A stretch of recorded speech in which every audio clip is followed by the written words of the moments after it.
waxaa duwa barnaamij ahaa saadaali gobolka aad taageersan tahay gobolkee qaadi doona isleeda koobka koonfur galbeed waa gabsaarkeena watinka weela waxaa isleedahay sanadkaas sanadkii koonfur galbeed asalaamu calaykum waraxmatullaahi tacaala wabarakaatu kusoo dhawaada tv-ga sooyaalka soomaaliya aad ka daawataan warbaahinta gurbiye maanta iyo maxaa idin wadaa barnaamij noocee maxaa iga filinaysaan saadaali ciyaaraha gobolada dalka yar soo dhawow waa dhawaay waxaa duwa barnaamij ahaa saadaali gobolka aad taageersan tahay gobolkee qaadi doona isleeda koobka wallaahi bilaa aniga gobolkaa ka soo jeeda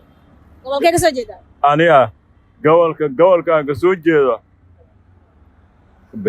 koonfur galbeed waa gabsaarkeena watinka weela waxaa isleedahay sanadkaas sanadkii koonfur galbeed lagu dhawaanay gabsaarkeena watinka weela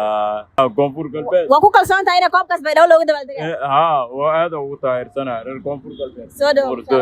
waa dhawaay أدوى ولا شيء magaca عشكور cabdishakuur أو كم قعدت عنا cabdishakuur soo dhawow waxaa bilaaban rabo tartamada gobolada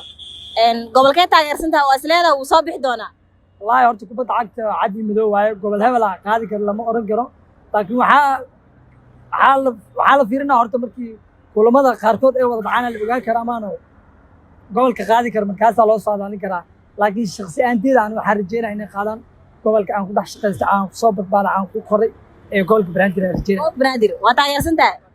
guula ku rajeynaa هدي له يعني الشبل soo dhawow ودوه هاي magacaaga مقعيق أحمد ياسر axmed maxaa isleedahay waxaa sameynaya barnaamij oo ah saadaali gobolada ciyaaraha gobolada misleedahay gobol aad ku kalsoon tahay wuu soo bixi doonaa isleedahay ها وعده inoo sheeg أصله قولك بنادر أقصد gobolka banaadir waa ku kalsoon tahay moo في عم بقولك يوم waa mahadsantahay axmed soo dhawow waa dhawahba magacaaga faadumo barnaamijka sameynaya saadaali gobolada gobolkee isleedahay wuu soo bixi doonaa koobka waa la geyn doonaa banaadir gobolka banaadir asle waa ku kalsoon tahay moo in banaadir la aad geynayo iyo tiimkayga aad aan ugu kalsoonahay maasha allah